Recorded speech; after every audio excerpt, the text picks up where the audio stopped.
What if the assassin's entire family wealth came from healthcare insurers? The entire world is aware that today Luigi Mangione was arrested as the prime suspect in the unaliving of the United Healthcare CEO Brian Thompson in Pennsylvania, where unironically he was eating at a McDonald's. He had his manifesto with him, he had the weapon possibly 3D printed with him, but no one, and I mean no one, is talking about the fact that the healthcare companies are single-handedly responsible for all of his family's wealth. I, however, happen to be just outside Baltimore, and in Maryland, we all know where his family's money comes from, and I think there's a tie no one is talking about. Let's get into it. So Luigi Mangione went to Ivy League schools. He also did Ivy League seminars at Johns Hopkins and at Stanford University. He is an intelligent man, but he also graduated as the valedictorian from the Gilman School. Now, if you're anywhere around Maryland, then you know when someone asks where you went to school out here, they're not talking about your university, they're talking about your high school. The Gilman School is one of the most elite preparatory schools in our region, racking in at anywhere between $35,000 and $39,000 a year to go to school there. Introducing the Mangione family. Now, the Mangione family actually is the head of a group of organizations that are privately held nursing care facilities, and it's called the Lorien Group.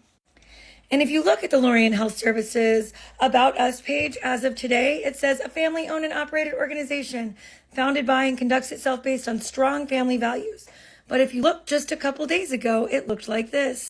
That's right, folks. Just a few days ago, it said when Nicholas and Mary Mangione founded Lorien Health Services, they set out to provide Maryland seniors with pride and dignity, yada, yada, yada.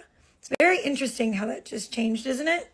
But how do we know who really owns all of these facilities, and how do we know he's related to them?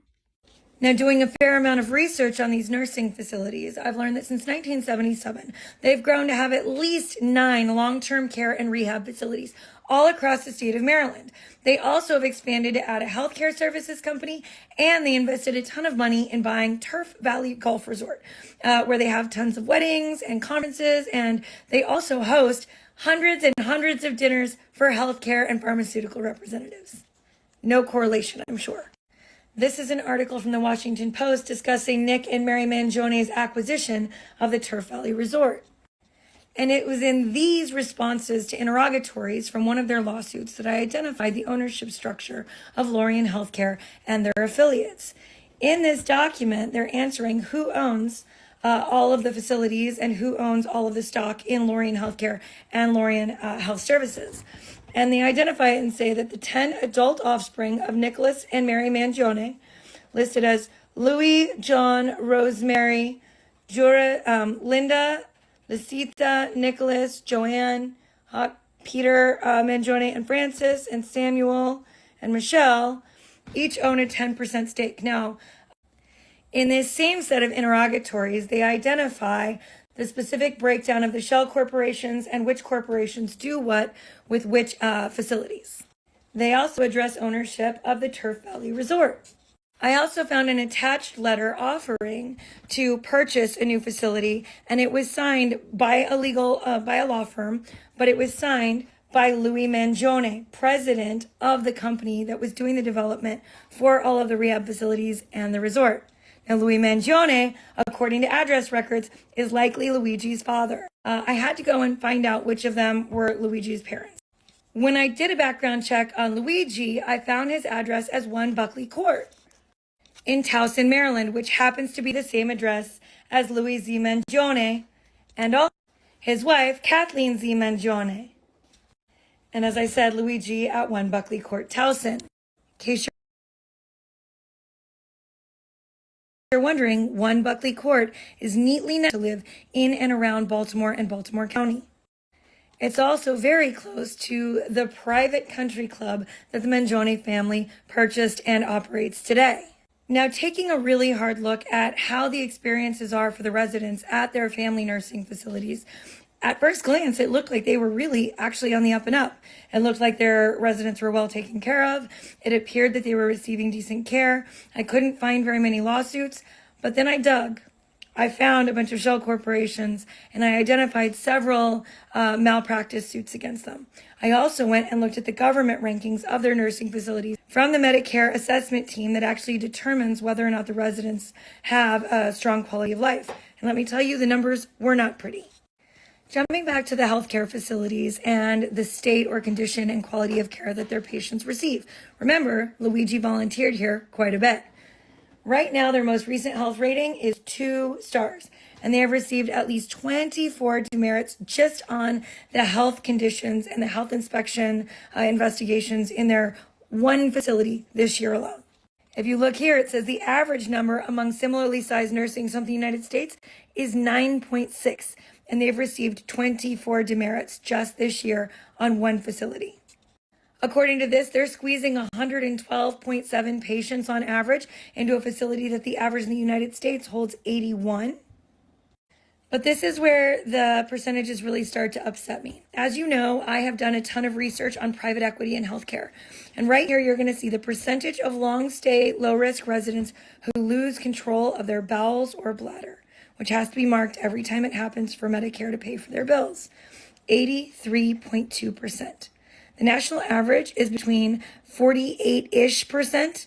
That means that of their low-risk patients, almost 85% of them do not get taken to the bathroom in time to use the facilities and are forced instead to go on themselves or in their bed or in their diapers or whatever they have them using. But they are not taken to the bathrooms 84% of the time. This is the ownership of the facility so that you can see that these stats are for one of their facilities, Lorien Health Services, right here. And if you look, it's got their contact information right here. I'm not saying to use it. Do not use it. And it also lists their ownership, and here it is. We have Michelle, Rosemary, Linda, Joanne, John, Louis Mangione, Nick Mangione, Peter, Samuel, and Francis, the 10 siblings, each owning 10%, as stated in the article I posted before. Now, that's 1 out of 9 of their facilities. And I know what you're thinking. Well, how do we know that Luigi cares at all about what's happening at his family business that has grown and grown and grown? Well, if you look into his LinkedIn, or you did before they took it down, it shows that he regularly volunteered at Lorien Healthcare Services. I give you Exhibit A, one of the instances where he did some volunteer work at his family business. Now, if you look at the notes that have come from the releases today of the manifesto or the documents that were with Luigi Mangione at the time of his arrest, the documents apparently said these parasites had it coming. I do apologize for any strife and trauma, but it had to be done. I am not informed enough to analyze whether he allegedly did what he's being accused of doing or why he did it. But what I do know is he was an incredibly intelligent individual, graduating valedictorian and then later cum laude from very prestigious institutions. His social media feed reads like a philosophical challenge board. And as somebody who has a degree in philosophy, I was actually kind of shocked by how much of his posting actually overlapped with a lot of the stuff that I read in school. I do know that we may be dealing with the possibility of an identity rebellion, or we could be dealing with an ideological, ethical awakening. I know that online he frequently posted about utilitarian versus virtue ethics. Now, if you're not familiar with that concept, utilitarianism is the greatest good for the greatest number of people, regardless of what it takes to get there. Whereas virtue ethics say that an act is good only if a virtuous person would do it. He said that unequivocally, he tended to lean towards utilitarianism, saying that actions justify the outcome if the change was positive for the most number of people. That kind of speaks to where we're at. So what do we know? We know that this guy was caught eating at a McDonald's with everything the police needed in his backpack.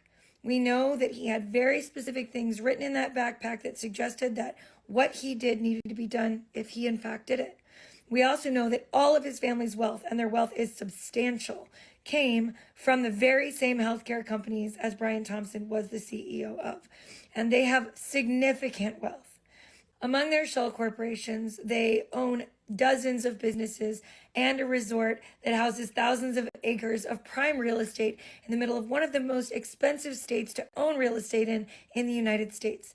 We know they owned homes in the most exclusive and expensive area in Maryland, and Maryland has several of the most expensive or the highest earning counties in the United States. We also know that if you watch his social media, at a certain point, Luigi Mangione began to talk more and more about the importance of society doing more good for more people.